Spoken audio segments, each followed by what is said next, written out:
ഇന്ന് പുതിയൊരു ടോപ്പിക്കുമായിട്ട് ചർച്ച ചെയ്യുന്നത് സ്പിരിച്വാലിറ്റി. എന്താണ് സ്പിരിച്വാലിറ്റി എന്നുള്ള ഒരു കാര്യത്തെ പറ്റിയാണ്. അതിനെപ്പറ്റി കൂടുതലായിട്ട് അറിയാനും മനസ്സിലാക്കാനും എൻ്റെ ഒരു പേഴ്സണൽ ടീച്ചർ ഞാൻ ഇതിലേക്ക് ക്ഷണിക്കുകയാണ് ചോദ്യങ്ങളായിട്ട്. അപ്പോൾ ഞാൻ ചോദിക്കുകയാണ്, ടീച്ചറിനോട് ഞാൻ ചോദിക്കുകയാണ്, ആക്ച്വലി എന്താണ് സ്പിരിച്വാലിറ്റി എന്നതുകൊണ്ട് ഉദ്ദേശിക്കുന്നതിൻ്റെ ഒരു ബ്രീഫ്, ഏറ്റവും സിമ്പിളായിട്ട് എല്ലാവർക്കും പെട്ടെന്ന് ക്യാച്ച് ചെയ്യാൻ പറ്റുന്ന രീതിയിൽ എന്താണ് സ്പിരിച്വാലിറ്റി? എന്താണ് ആത്മീയത? ഈ കലിയുഗത്തിൽ ഭൗതികതയുടെ പിറകെ പോകുന്ന മാനവൻ അത് ചിന്തിക്കുന്നുണ്ടോ? പക്ഷെ അതിനെ ഒരു ഉപകരണമാക്കി ജീവിക്കുന്ന പലരും ഭൂമിയിലുണ്ട്. സുഹൃത്തെ, ഞാൻ പറയട്ടെ, ആത്മീയത എന്നാൽ നാം ആത്മാവാണെന്ന തിരിച്ചറിവാണ് ആത്മീയത. ആത്മാവ് എന്ന് പറഞ്ഞു കഴിഞ്ഞാൽ അത് എന്താണ്? ആത്മീയത, ആത്മാവ്, ഒരു കണക്ഷൻ വരുന്നത് എന്താണ്? ആത്മാവ് അതൊന്ന് വിശദീകരിക്കുമോ? ആത്മാവെന്നാൽ ദൈവികമായ, അതൊരു പ്രാപഞ്ചികമായ ഒരു ഊർജമാണ് ആത്മാവ്. നമ്മൾ പണ്ട് ഐൻസ്റ്റീൻ പറഞ്ഞ പോലെ ഒരിക്കലും ഒരു ഊർജത്തെ നിർമ്മിക്കാനോ നശിപ്പിക്കാനോ നമുക്ക് ഒരിക്കലും സാധ്യമല്ല. അതായത് നമുക്ക് ഒരു ആത്മാവിന് മരണവുമില്ല, ജനനവുമില്ല. ആത്മീയ ലോകത്തേക്ക് മാഞ്ഞ് മരണപ്പെട്ട ആത്മാക്കൾ പുതിയ ശരീരം തേടി ജീവിത പാഠങ്ങൾ സ്വാംശീകരിക്കാനായിട്ട് ഭൂമിയിലേക്ക് എത്തുന്നു. അവർ ചിലപ്പോൾ പുരുഷന്റെയോ സ്ത്രീയുടെയോ രൂപത്തിൽ, അഥവാ നമ്മൾ ഇങ് യാങ് അല്ലെങ്കിൽ ശിവശക്തി രൂപം എന്നൊക്കെ പറയും, ആ രൂപത്തിൽ എന്ത് ചെയ്യുന്നു? ഈ ഭൂമിയിൽ വന്ന് പാഠങ്ങൾ സ്വായത്തമാക്കും. അപ്പോൾ നാം ജനിക്കുന്നുമില്ല, മരിക്കുന്നുമില്ല. ആ ജനിക്കുന്നില്ല മരിക്കുന്നില്ല എന്ന് പറഞ്ഞതിന്റെ ഒരു പൊരുൾ എന്താണ്? അതായത് അത് ഒന്ന് ക്ലിയർ ആക്കുമോ? അത് മനസ്സിലായില്ല. ചിന്തിക്കുന്നത്. അപ്പൊ ഈ ഒരു ആത്മാവ് എന്ന് പറയുന്ന ഒരു സോള് നമ്മൾ മരിച്ചു കഴിഞ്ഞാലും ഭൂമിയിലേക്ക് വീണ്ടും വരുന്നാണോ? എല്ലാ ആത്മാക്കളും ഭൂമിയിൽ വരുന്നില്ല, പക്ഷെ മെജോറിറ്റി, കൂടുതൽ ആത്മാക്കളും ഭൂമിയിൽ വന്നേ പറ്റൂ. കാരണം എന്ന് വെച്ചാൽ നമ്മൾ ഈ കലിയുഗത്തിൽ ചെയ്യുന്ന കർമ്മത്തിന്റെ ഫലം അനുഭവിക്കാൻ നമ്മൾ ഭൂമിയിൽ വന്നേ പറ്റൂ. നമ്മൾ ഈ ഭൂമിയിൽ ഓരോ ദിവസവും നമ്മുടെ സ്വാർത്ഥ താല്പര്യങ്ങൾക്ക് വേണ്ടി നമ്മൾ എന്ത് ചെയ്യുന്നു? ബാഡ് കർമാസ് ക്രിയേറ്റ് ചെയ്യുന്നു. അപ്പോൾ ബാഡ് കർമാസ് ക്രിയേറ്റ് ചെയ്ത് കഴിഞ്ഞാൽ അവിടെ അത് കർമാസ് ബാഗേജുകൾ സൃഷ്ടിക്കും. അപ്പോൾ നീ ഈ കർമാസ് ക്ലിയർ ചെയ്താൽ മാത്രമേ ഒരു സോളിന് എന്ത് ചെയ്യും? ബാഗേജസ് ഇല്ലാതെ വരും. അപ്പോൾ കർമാസ് ബാഗേജസ് ഇല്ലെങ്കിൽ മാത്രമേ അത് ഏത് എനർജിയിൽ നിന്നാണോ വന്നത് ആ എനർജിയിലേക്ക് തിരിച്ചു പോകാൻ സാധിക്കുകയുള്ളൂ. അപ്പോൾ നമ്മൾ ഭൂമിയിൽ വരുമ്പോൾ നമ്മൾ ഓരോ ആത്മാക്കളും സ്പിരിച്വൽ ഗ്രോത്ത് ആണ് ആഗ്രഹിക്കുന്നത്. പക്ഷേ നമ്മൾ മനുഷ്യർ മെറ്റീരിയൽ ഗ്രോത്ത് മാത്രം നോക്കി ആ സ്വാർത്ഥ താല്പര്യങ്ങൾക്ക് വേണ്ടി എന്തും ചെയ്യുന്നു. ആരെ വിഷമിപ്പിക്കണമെന്നൊന്നും അവിടെ വിഷയമില്ല. പക്ഷേ ഒരാത്മാവ് എപ്പോഴും ആത്മാവ് ചിന്തിക്കുന്നത് സ്പിരിച്വൽ ഗ്രോത്ത് ആണ്. നമ്മുടെ മനസ്സിന് തന്നെ സബ് കോൺഷ്യസ് മൈൻഡുമുണ്ട്. സബ് കോൺഷ്യസ് മൈൻഡാണ് ആത്മാവ്, അല്ലാത്ത നമ്മുടെ സാധാ മൈൻഡുമുണ്ട്. സാധാ മൈൻഡ് മീൻസ് കോൺഷ്യസ് മൈൻഡും സബ് കോൺഷ്യസ് മൈൻഡും, രണ്ട് തലങ്ങളുണ്ട്. കോൺഷ്യസ് മൈൻഡാണ് നമ്മളെ കൊണ്ട് ഇതെല്ലാം ചിന്തിപ്പിച്ച് നമ്മളെ കർമാസ് ക്രിയേറ്റ് ചെയ്യുന്നത്. നമ്മുടെ സബ് കോൺഷ്യസ് മൈൻഡാണ് ആത്മാവ്. ഇതെല്ലാ കർമ്മഫലങ്ങളും കർമ്മ ബാഗേജസ് ഉണ്ടാകുമ്പോൾ ഇത് അവിടെ നിന്ന് വിഷമിക്കുകയാണ്. കാരണം അതിൻ്റെ ലക്ഷ്യം എന്ന് വെച്ചാൽ ആത്മീയമായ പുരോഗതി നേടി ദൈവത്തിൻ്റെ അംശമായി കർമ്മങ്ങളിൽ നിന്ന് രക്ഷ നേടി ജനന മരണങ്ങളിൽ നിന്ന് രക്ഷപ്പെടണമെന്ന് മാത്രമാണ് അതിൻ്റെ ആഗ്രഹം. പക്ഷേ നമ്മളെല്ലാം കർമാസ് ക്രിയേറ്റ് ചെയ്ത് ബാഗേജസ് സൃഷ്ടിക്കുകയാണ്. അപ്പോൾ നമ്മൾ ചെയ്ത കർമ്മത്തിന് ഫലം അനുഭവിക്കാൻ നമ്മൾ വീണ്ടും ജനിച്ചേ പറ്റൂ. നമുക്ക് എങ്ങനെ കർമ്മത്തിൽ നിന്ന് രക്ഷ നേടാമെന്ന് വെച്ചാൽ, ബാഗേജ് രക്ഷ നേടാമെന്ന് വെച്ചാൽ നമ്മൾ ബാഡ് കർമാസ് ക്രിയേറ്റ് ചെയ്യാതിരിക്കുക. ബാഡ് കർമാസ് ക്രിയേറ്റ് ചെയ്യാതിരുന്നാൽ ബാഗേജസ് അവിടെ വരുന്നില്ല. അപ്പോൾ നമ്മുടെ ആത്മാവ് അടുത്ത ജന്മം ഭൂമിയിൽ വന്നാൽ തന്നെ കുറച്ച് കർമ്മങ്ങൾ കൊണ്ട് വരും. ആ കർമ്മം ചെയ്ത് തീർത്ത് അത് സ്പിരിച്വൽ ആത്മീയ ഉണർവ് നേടി മോക്ഷം നേടി ദൈവത്തിൻ്റെ അംശമായി മാറി ജനന മരണങ്ങളിൽ നിന്ന് രക്ഷ നേടുകയും ചെയ്യും. ഇതിലിപ്പോ ഈ ഒരു ഇങ്ങനത്തെ ഈ ഒരു ചിന്തയിലേക്ക് നമ്മൾ വരണം എന്നുണ്ടെങ്കിൽ, അല്ലെങ്കിൽ ഇങ്ങനത്തെ കാര്യങ്ങൾ മനസ്സിലാക്കാന്നുണ്ടെങ്കിൽ നമ്മൾ എന്തൊക്കെ കാര്യങ്ങളാണ് ഇതിൽ ഇൻക്ലൂഡഡ് ആയിട്ട് ചെയ്യേണ്ടത്? ഇപ്പോൾ എനിക്ക് ഈ രീതിയിലാണെന്നുണ്ടെങ്കിൽ ഞാൻ എന്തൊക്കെ കാര്യങ്ങൾ ഇപ്പോൾ പറഞ്ഞതുപോലെ തന്നെ ഒരു ഊർജ്ജമാണെന്ന് ചിന്തിക്കണം. അങ്ങനത്തെ തോട്ടിലേക്ക് ചിന്തിക്കാൻ പ്രേരിപ്പിക്കുന്ന ഘടകങ്ങൾ എന്തൊക്കെയാണ്? അതുപോലെ ഇത് ചെയ്താൽ കിട്ടുന്ന ഗുണങ്ങൾ, അതായത് സ്പിരിച്വാലിറ്റിയിലേക്ക് നമ്മൾ മെറ്റീരിയൽ അല്ലാതെ ആ രീതിയിൽ സോൾ ടു ഗോഡ് ആ രീതിയിൽ നമ്മൾ ചെയ്താൽ കിട്ടുന്ന ബെനഫിറ്റ്സ്, അങ്ങനത്തെ കാര്യങ്ങൾ പറയും. ഇങ്ങനെയൊക്കെ നമ്മൾ ചിന്തിക്കണമെങ്കിൽ നമ്മൾ ആത്മീയതയിലേക്ക് കടക്കണം. എൻ്റെ കാര്യം പറഞ്ഞാൽ ഞാൻ പഠിക്കുന്ന സമയത്ത് എൻ്റെ പഠനത്തിൽ കോൺസെൻട്രേറ്റ് ചെയ്യാനാണ് ഞാൻ മെഡിറ്റേഷനിലേക്ക് പോയത്. അപ്പോൾ മെഡിറ്റേഷൻ ആദ്യമൊക്കെ ചെയ്യുമ്പോൾ എനിക്ക് അതിനെപ്പറ്റി ഒന്നും അറിയത്തില്ല. ഗൈഡൻസ് നമ്മൾ യൂട്യൂബിൽ നോക്കി ഓരോന്നും ചെയ്തു. ഒരാഴ്ച കഴിഞ്ഞപ്പോഴത്തേക്കും എനിക്കത് വളരെ ഒരു സൂത്തിങ് ആയിട്ട്, ഒരുമാതിരി വളരെ മനസ്സിനൊരു പീസ് കിട്ടുന്ന ലെവലിലേക്ക് എത്തി. ആ സമയത്ത് തന്നെ ഞാൻ മെഡിറ്റേഷൻ നോക്കിയത് കൊണ്ടായിരിക്കാം കുറേ കാര്യങ്ങൾ ഫോണിൽ ഈ ആധ്യാത്മികമായിട്ട് അറിവിനെക്കുറിച്ച് കുറേ കാര്യങ്ങൾ ഇങ്ങനെ പോപ്പപ്പ് ചെയ്ത് ഇങ്ങനെ വന്നു. അപ്പോൾ എനിക്ക് ആദ്യം അത് കുറച്ചൊക്കെ നോക്കി, പിന്നീട് ഭയങ്കര ഇൻട്രസ്റ്റ് എന്ന് പറഞ്ഞാൽ പോരാ, ഫോണും കൊണ്ട് രാവിലെ തൊട്ട് വൈകിട്ട് വരെ ഇരുന്ന് പിന്നെ ഇതിനെക്കുറിച്ച് റിസർച്ച് നടത്തുക എന്നത് എൻ്റെ ശീലമായി മാറി. ഹിന്ദി എനിക്ക് നല്ലപോലെ അറിയാം. ഹിന്ദി ഭാഷ എനിക്ക് എൻ്റെ ഹിന്ദി ഭാഷയോട് എനിക്ക് പ്രണയമാണെന്ന് വേണമെങ്കിൽ പറയാം. ഇംഗ്ലീഷ് ഞാൻ പഠിച്ച വിഷയമാണ്. MA ഇംഗ്ലീഷ് ആയതുകൊണ്ട് തന്നെ എനിക്ക് ഇംഗ്ലീഷ് നല്ലപോലെ അറിയാം. അതുകൊണ്ട് തന്നെ എനിക്ക് വരുന്ന മെസ്സേജുകൾ കൂടുതലും ഇംഗ്ലീഷ്, ഹിന്ദി പിന്നെ എനിക്ക് നല്ലപോലെ അറിയാവുന്നതുകൊണ്ട് ഹിന്ദി ഗുരുക്കന്മാരോട് തന്നെ പോയി. അവിടെ ചെന്നപ്പം അവിടെ നിന്ന് കുറേ അറിവുകൾ നേടി. പിന്നെ ഇംഗ്ലീഷ് ആകുമ്പോൾ യൂറോപ്യൻസ് ആണ് കൂടുതലും. പിന്നെ ഇംഗ്ലീഷ് ഭാഷയാണ് പഠിച്ചത് കൊണ്ട് ഫോണറ്റിക്സ് നല്ലപോലെ അറിയാവുന്നത് കൊണ്ട് തന്നെ എനിക്കത് ക്ലാരിറ്റിയിൽ ക്ലിയർ കിട്ടി. അതുകൊണ്ട് തന്നെ അതിൽ നിന്നും കുറേ അറിവുകൾ നേടി. പിന്നെ രാവിലെ എണീച്ചാൽ ഉടൻ തന്നെ കൊറോണയുടെ സമയം കൂടിയായിരുന്നു. അപ്പോൾ എങ്ങും പോവണ്ട, നമ്മൾ വീട്ടിൽ ഇരിക്കുന്ന സമയമാണ്. അപ്പോൾ ഈ കാര്യങ്ങൾ വീണ്ടും ഇത് രാവിലെ തൊട്ട് വൈകിട്ട് വരെ ഫോണിൽ ഇതിനെക്കുറിച്ച് റിസർച്ച് നടത്തുക എന്നുള്ളത് എൻ്റെ ഒരു ഹോബിയായി മാറി. അങ്ങനെ കുറേ വർഷങ്ങൾ ഇതിൽ നിന്ന് കുറേ അറിവുകൾ നേടി. പിന്നീട് അത് മാത്രമല്ല, മെഡിറ്റേഷൻ അന്ന് സ്റ്റാർട്ട് ചെയ്ത മെഡിറ്റേഷൻ ഇപ്പോൾ ഒരു 4 വർഷം കൊണ്ട് കറക്റ്റായിട്ട് രാവിലെയും വൈകിട്ടും ആ മെഡിറ്റേഷൻ കൊണ്ടുപോകുന്നുണ്ട്. അപ്പോൾ നമ്മുടെ മെഡിറ്റേഷൻ ധ്യാനം ചെയ്യുമ്പോൾ നമ്മുടെ ആത്മാവ് പവർഫുൾ ആവുകയാണ് ചെയ്യുന്നത്. നമ്മുടെ ആത്മാവ് പവർഫുൾ ആവുമ്പോൾ നമ്മളുടെ ഉള്ളിലെ ആ ചൈതന്യമാണ് നമ്മളെ ഗൈഡ് ചെയ്യുന്നത്. നമ്മുടെ ആത്മാവിനെ ഗൈഡ് ചെയ്തതെന്ന് വെച്ചാൽ ഗോഡാണ്. അപ്പോൾ നമ്മുടെ ആത്മാവിനെ ഗൈഡ് ചെയ്യുന്നത് ഗോഡും നമ്മളെ ഗൈഡ് ചെയ്യുന്നത് ആത്മാവുമാണ്. അപ്പം നമ്മുടെ ആത്മാവ് ദൈവത്തിൻ്റെ അംശമായതുകൊണ്ട് തന്നെ അതിന് വളരെ പവർഫുള്ളായിട്ടൊരു എനർജിയാണ്. അത് നമ്മളെ ഈ അറിവ് നേടാൻ വേണ്ടി വളരെയധികം സഹായിക്കും. നമുക്കങ്ങനെയുള്ള ബുക്സുകൾ കാണിച്ചു തരും. നമുക്കുള്ള ഗുരുക്കന്മാരുമായിട്ട് നമ്മൾ കണക്റ്റ് ആവും. നമുക്ക് ഏഞ്ചൽസ് നമുക്കെല്ലാം ഈ ഭൂമിയിൽ നമ്മൾ ഓരോ കാര്യങ്ങൾ വിഷമിക്കുമ്പോൾ നേരിട്ട് ദൈവമല്ല, നമുക്ക് ചുറ്റും ഏഞ്ചൽസിൻ്റെ പ്രൊട്ടക്ഷൻ ഉണ്ട്. ഓരോ മനുഷ്യനും ചുറ്റും ഏഞ്ചൽസ് ഉണ്ട്. അപ്പോൾ ആ ഏഞ്ചൽസിൻ്റെ ഒരു കണക്ഷൻ കിട്ടും. പിന്നീട് നമുക്ക് ജീവിതത്തിൽ കുറേ അത്ഭുതകരമായിട്ടുള്ള കാര്യങ്ങൾ നമുക്ക് സംഭവിക്കും. നമ്മൾ സ്വപ്നം കാണുന്ന രാവിലെ നോക്കുമ്പം അത് റിയാലിറ്റി ആയി വരും. നമുക്ക് ലോജിക് മൈൻഡ് ഉണ്ട്, സാധാ മൈൻഡ് ഉണ്ട്. നമ്മൾ ഈ കാര്യങ്ങളൊന്നും നമ്മളിത് കേട്ട് നമ്മളെ ലോജിക് മൈൻഡ് അക്സെപ്റ്റ് ചെയ്യത്തേ ഇല്ല. പക്ഷെ അത് എങ്ങനെ അക്സെപ്റ്റ് ചെയ്യുമെന്ന് വെച്ചാൽ നമുക്ക് ദൈവം കുറേ കാര്യങ്ങൾ, നമ്മളിപ്പം രാത്രി ഞാൻ സ്വപ്നം കാണുന്നു, രാവിലെ നോക്കുമ്പോൾ അത് ക്ലിയർ ആയിട്ട് നമുക്കത് കാണുന്നു. ആ ഒരു സംഭവം നമ്മൾ നേരിട്ട് കാണുന്നു. അപ്പോൾ നമ്മൾ കൊള്ളാലോ, നമ്മൾ അന്നേരം കൂടുതലും നമ്മൾ എന്ത് ചെയ്യും?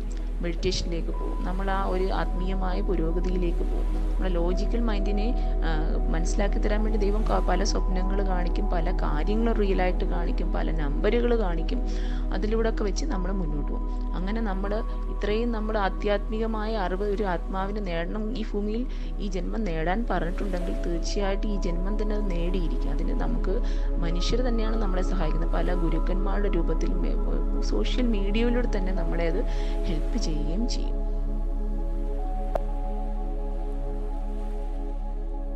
ഓക്കെ, അപ്പോൾ അതായത് ഈ സ്പിരിച്വാലിറ്റി, ആത്മീയതയും മെഡിറ്റേഷനും തമ്മിൽ വളരെയധികം ഒരു കണക്ഷൻ ഉണ്ടെന്നാണ് ഇതിന്ന് മനസ്സിലാക്കാൻ കഴിഞ്ഞത്. ഓക്കെ അല്ലേ? അപ്പോൾ ഈ ഒരു മെഡിറ്റേഷൻ ഇതിൻ്റെ ഒരു ഭാഗമാണ്. അപ്പോൾ ഈ ഒരു മെഡിറ്റേഷൻ സ്റ്റാർട്ട് ചെയ്യണമെന്നുണ്ടെങ്കിൽ ഞാൻ പണ്ടോട്ടേ കേൾക്കുന്നതാണ്, അത് ചെയ്ത് കഴിഞ്ഞാൽ ഭയങ്കര ഫീൽ ഗുഡാണ്, ഭയങ്കര ഒരു പോസിറ്റീവ് എനർജിയാണ്, അങ്ങനെയൊക്കെ കേട്ടിട്ടുണ്ട്. പക്ഷേ ഇത് എനിക്കാണെങ്കിൽ തന്നെ അത് സ്റ്റാർട്ട് ചെയ്യാനൊരു മടിയാണ്. അതായത് മടി റീകവർ ചെയ്യാനും ഇത് ചെയ്ത് കഴിഞ്ഞാൽ കിട്ടുന്ന ബെനിഫിറ്റ്, ഇത് മെഡിറ്റേഷനിലൂടെ മാത്രം കിട്ടുന്ന ബെനിഫിറ്റ്സ് കുറേ ഉണ്ടാവും. അതെന്തെങ്കിലും ഇപ്പോൾ ബെനിഫിറ്റ്സ് ലൈഫ് എക്സ്പീരിയൻസിലൂടെ എന്തെങ്കിലും കിട്ടിയതായിട്ടുണ്ടോ? അതിൻ്റെ കൂടുതൽ ഇത് ചെയ്ത് കഴിഞ്ഞാൽ കിട്ടുന്ന ബെനിഫിറ്റ്സ് എന്തൊക്കെയാണ്? എങ്ങനെ ധ്യാനം നമുക്ക് ഫലപ്രദമാകുമെന്ന് പറഞ്ഞാൽ, നമുക്ക് പല കഥകളും നമ്മൾ കേട്ടിട്ടുണ്ട്. രാക്ഷസന്മാർക്ക് പോലും ദൈവിക പരിവേഷം നൽകുന്ന ഒന്നാണ് ധ്യാനം. അതായത് നമ്മളെ ബോഡിക്ക് രണ്ട് പാർട്ടുകൾ, രണ്ട് തലങ്ങളുണ്ട്. പാർട്ടെന്ന് പറയാൻ പറ്റിയ രണ്ട് തലങ്ങളുണ്ട്. സൂക്ഷ്മ ശരീരവും സ്ഥൂല ശരീരം. സ്ഥൂല ശരീരമാണ് നമ്മൾ കാണുന്ന ബോഡി. പക്ഷെ നമ്മളെ ബോഡിക്ക് ഉള്ളിൽ നമ്മുടെ സുഷുമ്നാ നാഡിയായിട്ട് കണക്റ്റായിട്ട് അവിടെ 7 ചക്രാസ് ഉണ്ട്. ഈ ചക്രാസ് നമ്മൾ എന്ത് ചെയ്യണം? മെഡിറ്റേഷനിലൂടെ ആക്റ്റീവ് ചെയ്യപ്പെടും. അത് ഒരു ദിവസമോ 2 ദിവസവും കൊണ്ട് സാധ്യമാകില്ല. ചിലപ്പോൾ സോള് വ്യത്യസ്തമാണെങ്കിലും വർഷങ്ങൾ പിടിച്ചാൽ പോലും ചിലപ്പോൾ അത് ആക്റ്റീവ് ആവത്തില്ല. ഞാൻ പറഞ്ഞു, ഈ ജന്മം നമ്മൾ സ്പിരിച്വൽ അവേക്കണിങ് പ്രോസസ്സിലൂടെ കടന്നു പോകണമെന്നുണ്ടെങ്കിൽ മാത്രമേ നമുക്ക് അതിനെ ആക്റ്റീവ് ആക്കാൻ പറ്റുകയുള്ളൂ. ചില ചക്രാസ് ആക്റ്റീവ് ആകും, ചില ചക്രാസ് ബ്ലോക്ക് ആവും. അപ്പം നമ്മൾ ചക്രാസ് ഏതാന്ന് വെച്ചാൽ, നമ്മൾ മൂലാധാര ചക്ര, പിന്നെ അതിന് മുകളിൽ മണിപ്പൂർ ചക്ര, പിന്നെ അതിന് മുകളിൽ സ്വാധിഷ്ഠാന, സോളാർ പ്ലെക്സസ് ചക്ര എന്നും പറയും, ഇംഗ്ലീഷ് മലയാളം പറയും. പിന്നെ സ്വാധിഷ്ഠാനം, നമ്മളെ വയറ്റത്ത് സ്വാധിഷ്ഠാന ചക്ര എന്ന് പറയുന്നുണ്ട്. പിന്നെ നമ്മുടെ ഹാർട്ട് ചക്ര ഉണ്ട്. പിന്നെ തൊണ്ടയിൽ ത്രോട്ട് ചക്ര ഉണ്ട്. പിന്നെ നമ്മുടെ നെറ്റിയിൽ 3rd ഐ ഉണ്ട്. പിന്നെ നമ്മുടെ നമ്മുടെ തലയുടെ മുകൾ ഭാഗത്ത് ക്രൗൺ ചക്ര ഉണ്ട്. ഇംഗ്ലീഷും സാൻസ്ക്രിറ്റ് വേർഡും കൂടെ മിക്സ് ആയിട്ട് പറഞ്ഞാണെങ്കിൽ പോലും ഈ ചക്രാസ്, ഇത്രയും ചക്രാസ് നമുക്കുണ്ട്. നമുക്ക് മൂലാധാര ചക്ര ആക്റ്റീവ് ആക്കാൻ വളരെ പ്രയാസമാണ്. കാരണം എന്ന് വെച്ചാൽ, ഒരു ദൈവത്തിനറിയാം, സോള് കറപ്റ്റഡ് ആയിട്ടുള്ളൊരു സോളാണെങ്കിൽ നമുക്ക് ഒരിക്കലും ആ ചക്ര ആക്റ്റീവ് ആക്കാൻ, ഈ ചക്രാസ് ഒന്നും ആക്റ്റീവ് ആക്കാൻ പറ്റില്ല. കാരണം വെച്ചാൽ ഈ ചക്രാസ് ആക്റ്റീവ് ആയി കഴിഞ്ഞാൽ അത് ദുരുപയോഗം ചെയ്യപ്പെടും. അതുകൊണ്ട് ഈ ചക്രാസ് ആക്റ്റീവ് ആക്കാൻ പറ്റില്ല. പക്ഷേ നല്ലൊരു മാസ്റ്റർ സോളാണ്. മാസ്റ്റർ സോൾ എന്ന് വെച്ചാൽ, നല്ല ചില സോളുകൾ ഭൂമിയിൽ പണ്ട് തൊട്ടേ ആയിരക്കണക്കിന് വർഷം മുമ്പ് ഈ ഭൂമിയിൽ വന്ന് വീണ്ടും പോയി കുറേ ലെസൺസ് പഠിച്ച് പാഠങ്ങൾ ഉൾക്കൊണ്ട് സോള് നല്ല പ്യൂരിറ്റിയിലായിട്ട് വന്നിരിക്കുന്ന സോളാണ് മാസ്റ്റർ സോളും.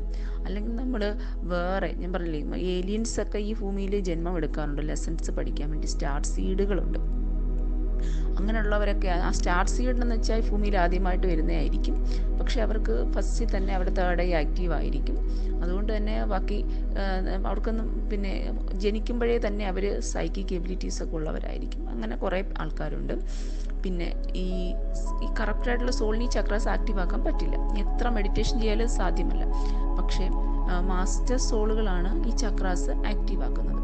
അപ്പോൾ ഈ ആക്റ്റീവ് ആക്കപ്പെടുമ്പോൾ നമുക്ക് മൂലാധാര ചക്ര ആക്റ്റീവ് ആയിക്കഴിഞ്ഞാൽ നമ്മൾ മനുഷ്യർ എന്താണ്, ആഹാരം, ഉറക്കം, ഇതിൽ നിന്നൊക്കെ നമുക്ക് മോചനം നേടാം. ആഹാരത്തിനോടുള്ള അമിതമായ ആഗ്രഹം, പിന്നെ മെറ്റീരിയലായിട്ടുള്ള ആഗ്രഹങ്ങൾ, അതെല്ലാം ദൂരീകരിക്കാൻ എന്താണ്, ഈ മൂലാധാര ചക്രമാണ് ഫസ്റ്റ് ചക്ര. ആ ചക്ര ആക്റ്റീവ് ആക്കി കഴിഞ്ഞാൽ നമുക്ക് സാധിക്കും. പക്ഷേ ഈ ചക്രാസ് ആക്റ്റീവ് ആയിക്കഴിഞ്ഞാൽ നമ്മൾ ഇപ്പം മെഡിറ്റേഷൻ ചെയ്യുന്നത് നമ്മൾ ഒരു പൊസിഷനിൽ ഇരുന്നാണ്. നമ്മൾ ഓരോ മുദ്രകളുണ്ട്, അഗ്നിമുദ്ര, പല മുദ്രകളുണ്ട്. നമുക്ക് മുദ്രാസ് അടിച്ചു കൊടുത്ത യൂട്യൂബിലൊക്കെ നോക്കിയാൽ നമുക്ക് കിട്ടും. ആ ഒരു മുദ്രയിലിരിക്കുമ്പം നമ്മൾ ഭൂമിയിൽ ഓരോന്നും ദൈവത്തിൻ്റെ അംശമാണെന്ന് പറയുന്നു. നമ്മൾ നോക്കി തന്നെ അറിയാം, നമ്മുടെ ഈ ഭൂമിയിലെ എല്ലാ അണുക്കളിലും ദൈവത്തിൻ്റെ അംശമാണ്. എല്ലാത്തിനും ഒരു തുമ്പ് പോലെ ഒരു അറ്റമാണ്. ഇലകൾ എടുത്തു നോക്കിയാൽ അതിനൊരു തുമ്പുണ്ട്. മനുഷ്യനെ നോക്കിയാലും മനുഷ്യൻ്റെ കൈക്ക്, കാല, അവയവങ്ങൾക്കെല്ലാം ഓരോ തുമ്പ് പോലെ. ഇത് എനർജിയെ റിസീവ് ചെയ്യുന്ന ആൻറ്റിനകളാണ്. അപ്പോൾ ഈ എനർജി റിസീവ് ചെയ്യുന്ന നമ്മളിങ്ങനെ ഒരു പോസ്ചറിൽ, ഒരു മുദ്രയിൽ ഇങ്ങനെ ഇരിക്കുമ്പോൾ നമ്മൾ കുറേ നേരം ഇരുന്ന് നമ്മളുടെ ബ്രീത്തിൽ തന്നെ കോൺസെൻട്രേറ്റ് ചെയ്യുമ്പോൾ നമുക്ക് എന്ത് പറ്റും, ഒരു എനർജി വെച്ചാൽ നല്ല അഡ്വാൻസ്ഡ് സോൾ ആണെങ്കിലാണ് എനർജി പിക്ക് ചെയ്യാൻ പറ്റുന്നതെന്ന് ഞാൻ പറഞ്ഞു. സാധാ ഒരു സോളിന് പിക്ക് ചെയ്യാൻ പറ്റുമോ എന്ന് എനിക്കറിയില്ല. ഒരു മാസ്റ്റർ സോൾ ആണെങ്കിൽ കുറേ കർമാസ് ക്ലിയർ ചെയ്ത് മോക്ഷത്തിന് വേണ്ടി വന്ന ആ ആത്മാവാണെങ്കിൽ നമുക്ക് ഈ എനർജി നമ്മൾ പിക്ക് ചെയ്തിട്ട് കുറേ നേരം ഇരിക്കുമ്പോൾ എനർജി നമ്മുടെ ശരീരത്തിലൂടെ പ്രവഹിക്കുന്നതായിട്ട് നമുക്ക് ഫീൽ ചെയ്യും. അപ്പോൾ ആ എനർജിയിലൂടെ എനർജി നമ്മുടെ ശരീരത്തിലേക്ക് വരും. കുറേ നാളുകൾ കഴിയുമ്പം ഈ എനർജിക്ക് നമ്മുടെ ചക്രാസിനെ ആക്റ്റീവ് ആക്കാനുള്ളൊരു കപ്പാസിറ്റി വരും.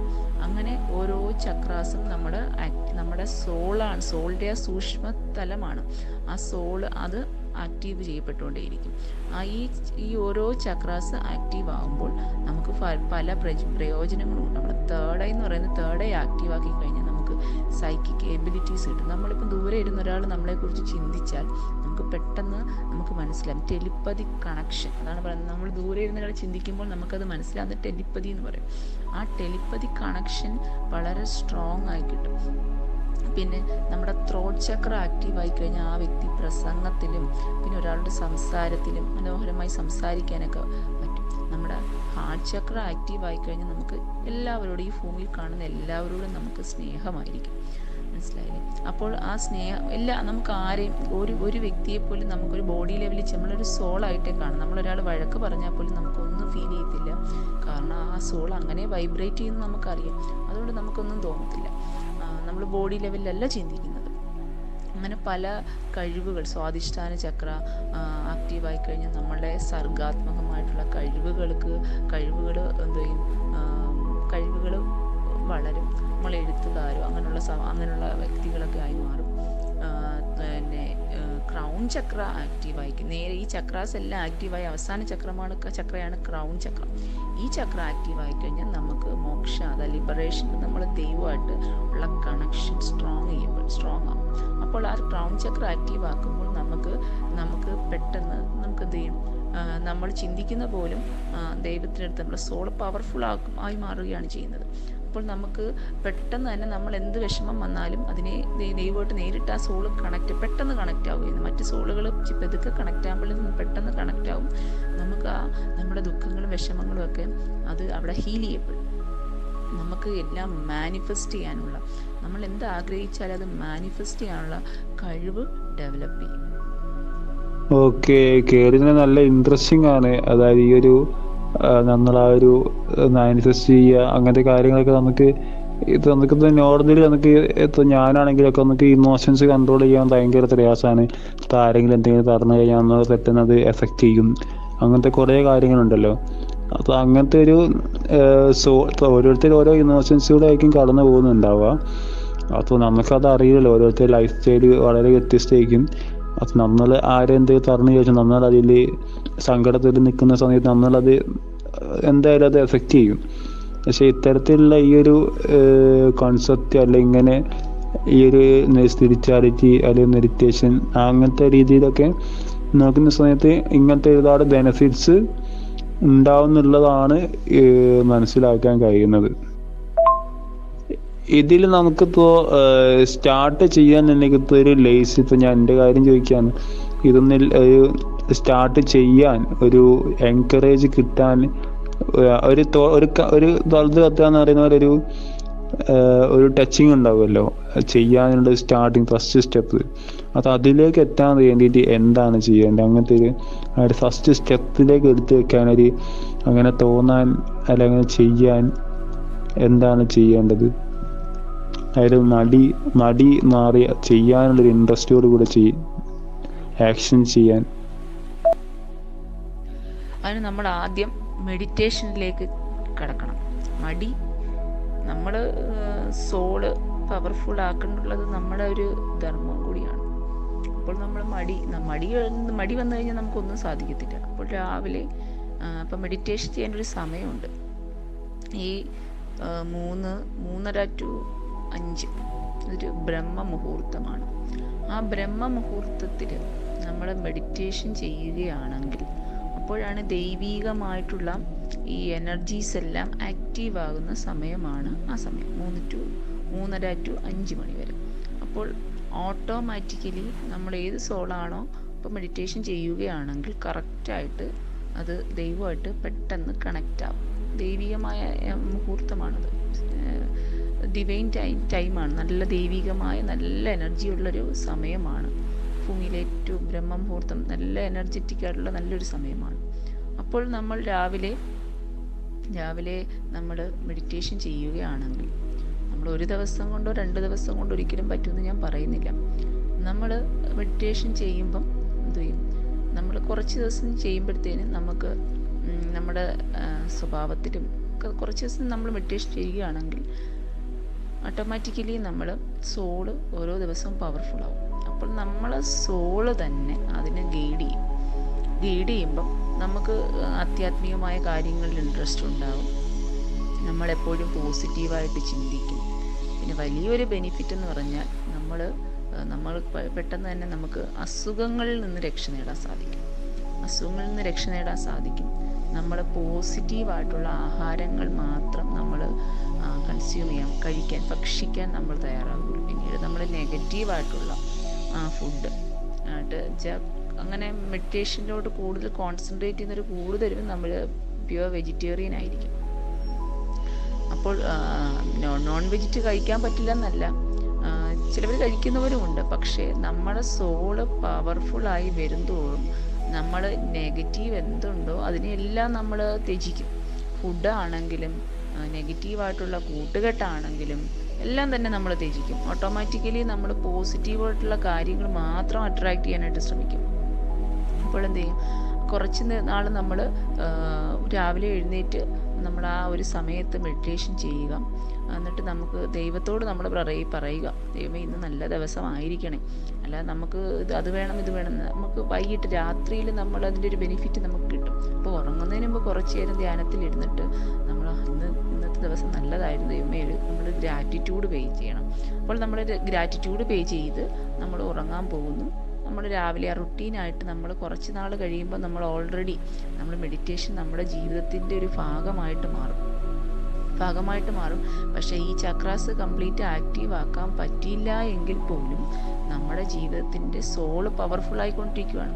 അപ്പോൾ ഈ ജന്മം കുറച്ചൊക്കെ നമ്മൾ സോള് പവർഫുള്ളാക്കി വഹിച്ചാൽ നമ്മൾ അടുത്തമായി ഭൂമിയിൽ വന്നാൽ തന്നെ ഇവിടെ നമ്മൾ ഈ ജന്മം സാധന എന്ന് പറയും. ആ മെഡിറ്റേഷൻ ചെയ്തതിൻ്റെ ഒരു പോസിറ്റീവ് സൈഡ് നമ്മുടെ ആ സോളിനുണ്ട്.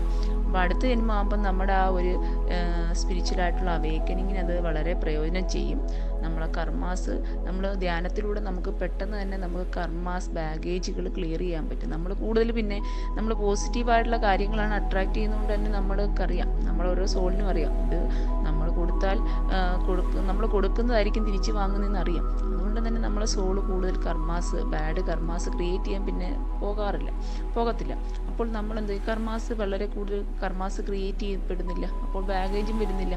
അപ്പോൾ നമ്മൾ എന്ത് ചെയ്യും, നമ്മുടെ സോള് അടുത്ത ജന്മം ഭൂമിയിൽ വന്നാൽ തന്നെയും കുറച്ച് കർമാസുമായിട്ടായിരിക്കും വരുന്നത്. അപ്പം അത് പെട്ടെന്ന് തന്നെ ക്ലിയർ ആക്കാൻ പറ്റും. അതുപോലെ തന്നെ നമുക്ക് മോക്ഷത്തിലേക്ക് എത്താൻ പറ്റും. ഭൂമിയിലെ മരണ ജനന ചക്രങ്ങളിൽപ്പെട്ട് നമ്മൾ ഈ ഭൂമിയിൽ ഉയരുന്ന ആത്മാക്കൾക്ക് മോക്ഷവും ലഭിക്കും. അതുകൊണ്ട് തന്നെ നമ്മൾ ഓരോ ആത്മാക്കളുമാണ് മെഡിറ്റേഷനിലേക്ക് വരുന്നുള്ളത്. അപ്പോൾ മടി നമുക്കവിടെ തെറ്റായ ഒരു പ്രയോഗമാണ്. നമ്മൾ മടി പിടിക്കാൻ പാടില്ല.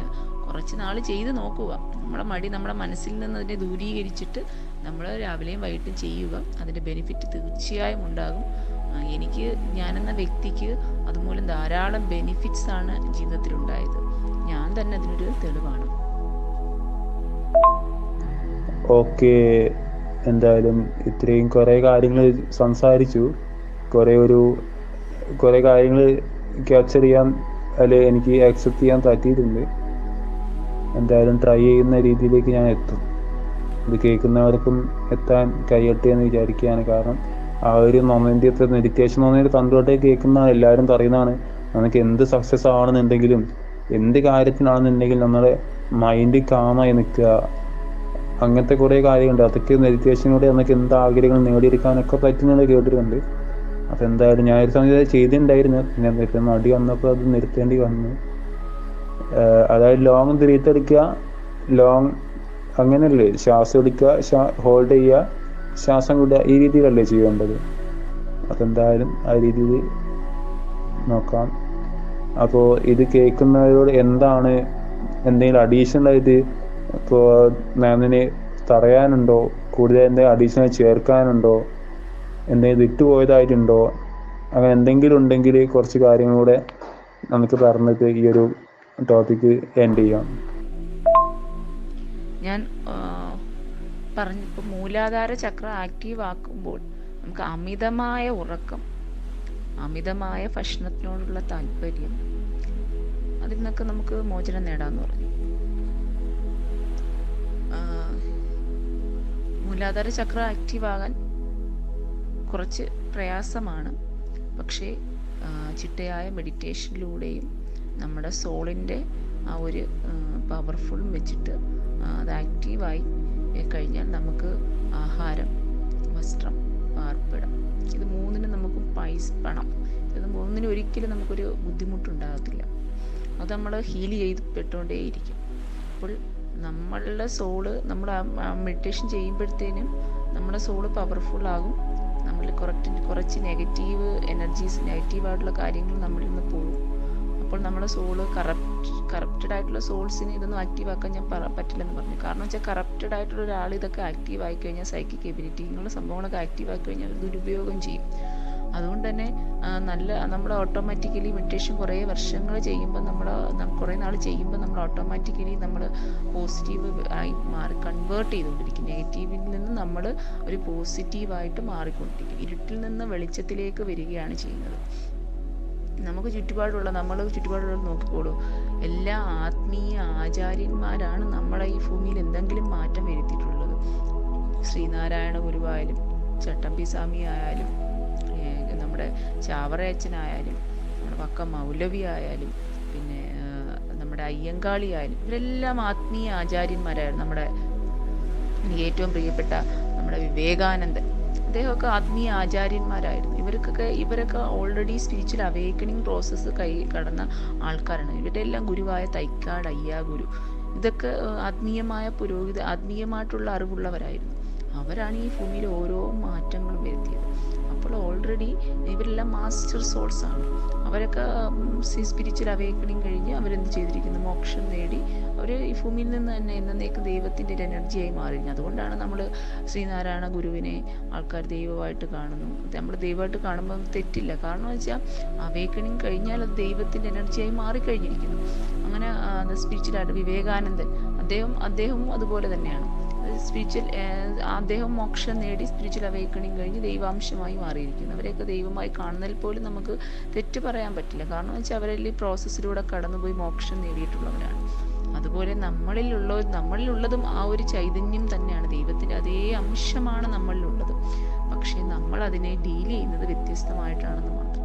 അങ്ങനെ നമ്മൾ മെഡിറ്റേഷനിലൂടെ കുറേയൊക്കെ കാര്യങ്ങൾ മെഡിറ്റേഷൻ ചെയ്തു കഴിഞ്ഞാൽ നമ്മുടെ ജീവിതത്തിലെ പല കാര്യങ്ങൾക്കും നമുക്കൊരു മാറ്റം വരും.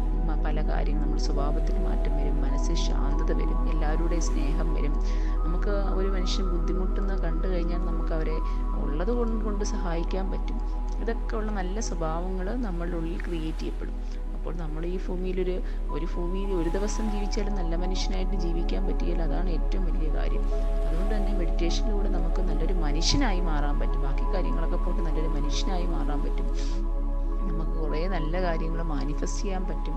അങ്ങനെ പല കാര്യങ്ങൾക്കും നമുക്ക് നേടിയെടുക്കാൻ പറ്റും. അതുകൊണ്ട് തീർച്ചയായിട്ടും മെഡിറ്റേഷൻ ചെയ്യണം എന്നാണ് ഞാൻ പറയുന്നത്. അതിൻ്റെ ബെനിഫിറ്റ് തീർച്ചയായിട്ടും നിങ്ങൾക്കുണ്ടാകും. എൻ്റെ ജീവിതത്തിലുണ്ടായ ബെനിഫിറ്റാണ്, എൻ്റെ ലൈഫ് എക്സ്പീരിയൻസ് ആണ്. എനിക്ക് എക്സ്പീരിയൻസ് ഇല്ലെങ്കിൽ വേറൊരാളോട് പറയാനുള്ള അവകാശം എനിക്കില്ല. എൻ്റെ ജീവിത പാഠങ്ങളാണ് ഞാൻ പറഞ്ഞത്. അതുകൊണ്ട് തന്നെ എൻ്റെ ജീവിതത്തിൽ മെഡിറ്റേഷൻ എനിക്ക് വലിയ മാറ്റങ്ങൾ സൃഷ്ടിച്ചു. അതുകൊണ്ട് തന്നെ ഞാൻ വളരെ സമാധാനത്തോട് കൂടി ഓരോ ദിവസവും മുന്നോട്ട് പോകുന്നതിന് ഒരൊറ്റ കാരണം മെഡിറ്റേഷനാണ്, വേറൊന്നുമല്ല, മെഡിറ്റേഷൻ മാത്രമാണ്. അതുകൊണ്ട് തന്നെ മരണം വരെ ഞാൻ ഭൂമിയിൽ നിന്ന് പോകുന്നവരെ രാവിലെയും വൈകിട്ടും മെഡിറ്റേഷൻ ചെയ്ത് ദൈവമായിട്ട് കണക്റ്റായിട്ട് ജീവിക്കാനാണ് ഞാൻ ആഗ്രഹിക്കുന്നത്. അതുകൊണ്ട് തന്നെ അതെൻ്റെ ജീവിതത്തിൻ്റെ ഒരു പാർട്ടുമാണ്. നിങ്ങൾക്ക് ഈ ഒരു അറിവ് പ്രയോജനപ്പെടുമെന്ന് ഞാൻ പ്രതീക്ഷിക്കുന്നു. ഓക്കെ, ഒരുപാട് കാര്യങ്ങൾ പറഞ്ഞു തന്നു. ഒരുപാട് കാര്യങ്ങൾ ചെയ്യാൻ എല്ലാവർക്കും പ്രചോദനമാവട്ടെ എന്ന് പറഞ്ഞുകൊണ്ട് ഈ ഒരു ടോപ്പിക് ഇവിടെ ചെൻഡ് ചെയ്യാണ്. Thank you.